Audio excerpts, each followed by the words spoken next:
હોરાષ્ટકમાં ભૂલથી પણ ન કરો આ 12 કામ. હોળીના 8 દિવસ પહેલાંનો સમય હોરાષ્ટક કહેવાય છે. આ દિવસોમાં કોઈ પણ પ્રકારના શુભ કામ કરવામાં આવતા નથી. એવું માનવામાં આવે છે કે હોળી પહેલાં 8 દિવસ સુધી હિરણ્યકશ્યપે તેમના પુત્ર પ્રહલાદને મારી નાખવા માટે ઘણી વખત ત્રાસ આપ્યો હતો. પ્રહલાદ ભગવાન વિષ્ણુનો ભક્ત હતો. આ કારણે હિરણ્યકશ્યપ પોતાના પુત્રને મારી નાખવા માંગતો હતો. ભગવાન વિષ્ણુની કૃપાથી દરેક વખતે પ્રહલાદનો જીવ બચી ગયો. જ્યારે હિરણ્યકશ્યપના તમામ પ્રયત્નો નિષ્ફળ ગયા ત્યારે તેની બહેન હોલિકાએ પ્રહલાદ સાથે અગ્નિમાં બેસવાની યોજના બનાવી. હોલિકાને વરદાન મળ્યું હતું કે તે અગ્નિમાં બળી નહીં જાય, પરંતુ ભગવાન વિષ્ણુની કૃપાથી પ્રહલાદ અગ્નિમાં ન બળ્યો, પરંતુ હોલિકા બળી ગઈ. આ 8 દિવસોમાં પ્રહલાદે ભયંકર યાતનાઓ સહન કરી હતી. આ 8 દિવસોને હોરાષ્ટક કહેવામાં આવે છે. એટલા માટે આ દિવસોમાં કોઈ પણ પ્રકારના શુભ કામ કરવામાં આવતા નથી. હોલિકા દહન 24મી માર્ચે થશે અને ધૂળેટી 25મી માર્ચે રમાશે. 17 માર્ચ રવિવારથી હોરાષ્ટકનો પ્રારંભ થઈ રહ્યો છે. હોરાષ્ટકમાં ભૂલથી પણ ન કરો આ કામ. નંબર 1. હોરાષ્ટક દરમિયાન લગ્ન, વિવાહ, મુંડન, સગાઈ અને ગૃહપ્રવેશ જેવા શુભ કાર્યો ન કરવા જોઈએ. આવું કરવાથી અશુભ પરિણામ મળી શકે છે. નંબર 2. હોરાષ્ટક દરમિયાન યજ્ઞ અને હવન જેવા ધાર્મિક અનુષ્ઠાન ન કરો, કારણ કે આ સમયે ધાર્મિક વિધિઓનું સંપૂર્ણ પરિણામ મળતું નથી અને સમસ્યાઓ ઊભી થવા લાગે છે. નંબર 3.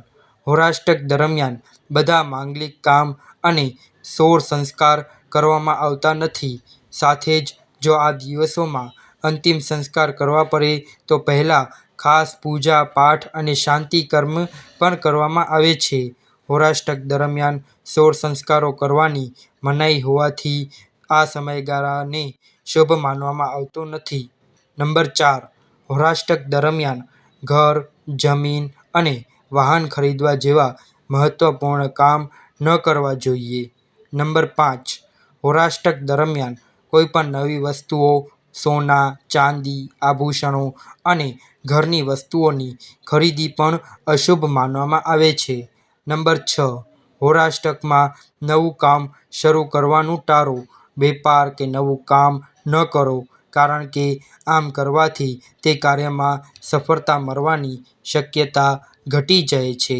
નંબર 7. હોરાષ્ટકના સમયે પુત્રવધુ કે પુત્રીને વિદાય આપવામાં આવતી નથી. આવું કરવું ખૂબ જ અશુભ માનવામાં આવે છે. હોરાષ્ટક પછી જ આ કાર્ય કરવો જોઈએ. હોળીના 8 દિવસ પહેલાં એટલે કે હોરાષ્ટક દરમિયાન લગ્ન નક્કી કરવામાં આવતા નથી અને સગાઈ જેવા કાર્યક્રમો પણ કરવાની મનાઈ હોય છે. નંબર 8. હોરાષ્ટકમાં પૂજા, જપ અને તપનું ખૂબ જ મહત્વ છે. તેથી આ 8 દિવસોમાં ભગવાન વિષ્ણુ અને પરિવારના દેવતાઓની પૂજા કરવી જોઈએ. એવું માનવામાં આવે છે કે આવું કરવાથી ઘરમાં સુખ શાંતિ જળવાઈ રહે છે. હોરાષ્ટક દરમિયાન ભગવાન વિષ્ણુની વિશેષ પૂજા કરવી જોઈએ. ઓમ નમો ભગવતે વાસુદેવાય નમઃ મંત્રનો જાપ કરવો જોઈએ. વિષ્ણુજીની વાર્તાઓ વાંચો અને સાંભળો. નંબર 9. હોરાષ્ટક દરમિયાન ગરીબ અને જરૂરિયાતમંદ લોકોને ધન કે ભોજનની મદદ કરવી જોઈએ. આ સમયે બાળકો સાથે સારો વ્યવહાર કરો અને તેમની સાથે પ્રેમથી વ્યવહાર રાખો. એવું માનવામાં આવે છે કે હોરાષ્ટકના આ 8 દિવસના સમયગાળા દરમિયાન હિરણ્યકશ્યપે ભક્ત પ્રહલાદને ત્રાસ આપ્યો હતો અને ભગવાન ગુસ્સે થયા હતા. તેથી આ સમયગાળા દરમિયાન બાળકોને ત્રાસ આપવો જોઈએ નહીં. નંબર 10. હોરાષ્ટકમાં દરરોજ ભગવાન શિવની પૂજા કરવી જોઈએ અને મહામૃત્યુંજય મંત્રનો જાપ કરવો જોઈએ. એવું માનવામાં આવે છે કે આમ કરવાથી દરેક પ્રકારની સમસ્યાઓ દૂર થઈ જાય છે. નંબર 11. હોરાષ્ટકમાં દરરોજ પૂજા કરતી વખતે ભગવાન રામ અને કૃષ્ણને અબીર અને ગુલાલ ચઢાવવા જોઈએ અને શ્રી સૂક્તનો પાઠ કરવો જોઈએ. આમ કરવાથી ભગવાન રામની કૃપા પ્રાપ્ત થાય છે. નંબર 12. ગ્રહોની સ્થિતિ સારી ન હોવાને કારણે ફાગણ શુક્લ પક્ષની અષ્ટમીથી લઈને ફાગણ પૂર્ણિમા સુધી કોઈ શુભ મુહૂર્ત નથી. આ 8 દિવસોમાં નકારાત્મક વિચારોથી બચવું જોઈએ. સકારાત્મક રહેવા માટે સારા પુસ્તકો વાંચો, સત્સંગ કરો, ઋષિ મુનિઓના ઉપદેશ સાંભળો. હોરાષ્ટક દરમિયાન શુભ કાર્યો કેમ બંધ થાય છે? માન્યતા અનુસાર હોરાષ્ટક દરમિયાન 8 ગ્રહો ક્રોધિત સ્થિતિમાં રહે છે. 8મે ચંદ્ર, 9મે સૂર્ય, 10મે શનિ, એકાદશીએ શુક્ર, 12સે ગુરુ, 13સે બુધ, 14સે મંગળ અને પૂર્ણિમા પર રાહુ. એટલા માટે હોરાષ્ટક દરમિયાન શુભ અને માંગલિક કાર્યો કરવામાં આવતા નથી, કારણ કે આ ગ્રહોનો અશુભ પ્રભાવ શુભ કાર્યોને અસર કરે છે.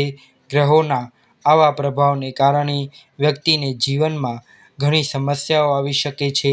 અત્યારે ખરમાસ પણ ચાલુ છે અને આ મહિનો 13મી એપ્રિલ સુધી ચાલશે. આવી સ્થિતિમાં 13મી એપ્રિલ સુધી લગ્ન, મુંડન, ગૃહ સંસ્કાર વગેરે જેવા શુભ અનુષ્ઠાન માટે કોઈ શુભ મુહૂર્ત રહેશે નહીં. માટે કોઈ શુભ મુહૂર્ત રહેશે નહીં. આ ખરમાસ સાથે જોડાયેલી માન્યતાઓ છે. 14 માર્ચે સૂર્યનો મીન રાશિમાં પ્રવેશ થયો છે.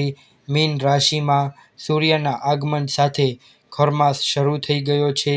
જ્યારે સૂર્ય ગુરુના ધનુ રાશિ અથવા મીન રાશિમાં રહે છે, ત્યારે આ સમયે ખરમાસ કહેવામાં આવે છે. એવું માનવામાં આવે છે કે જ્યારે સૂર્ય ગુરુ ગ્રહની રાશિમાં રહે છે, ત્યારે સૂર્ય ભગવાન દેવગુરુની સેવામાં રહે છે. સૂર્ય પંચદેવોમાંથી એક છે અને તેમની પૂજાથી શુભ કાર્યની શરૂઆત થાય છે. જો સૂર્ય ગુરુની સેવામાં હોય તો તે આપણા શુભ કાર્યમાં હાજર રહી શકતા નથી. આ કારણે લગ્ન સહિત અનેક શુભ કાર્ય માટે કોઈ શુભ મુહૂર્ત રહેતું નથી. 14 માર્ચથી 13 એપ્રિલ સુધી સૂર્ય મીન રાશિમાં રહેશે. આ પછી આ ગ્રહ મેષ રાશિમાં પ્રવેશ કરશે અને ખરમાસ સમાપ્ત થશે. જો આ વિડીયો તમને પસંદ આવ્યો હોય તો વિડીયોને લાઈક કરજો, ચેનલને સબસ્ક્રાઈબ કરજો અને બાજુમાં આપેલ બેલ આઇકનને પ્રેસ કરીને ઓલ પર સિલેક્ટ કરજો, જેથી તમને વિડીયોની નોટિફિકેશન સૌથી પહેલાં મળતી રહે. અને કમેન્ટ બોક્સમાં જય માતાજી જરૂરથી લખજો. વિડીયોને છેલ્લે સુધી જોવા બદલ આભાર.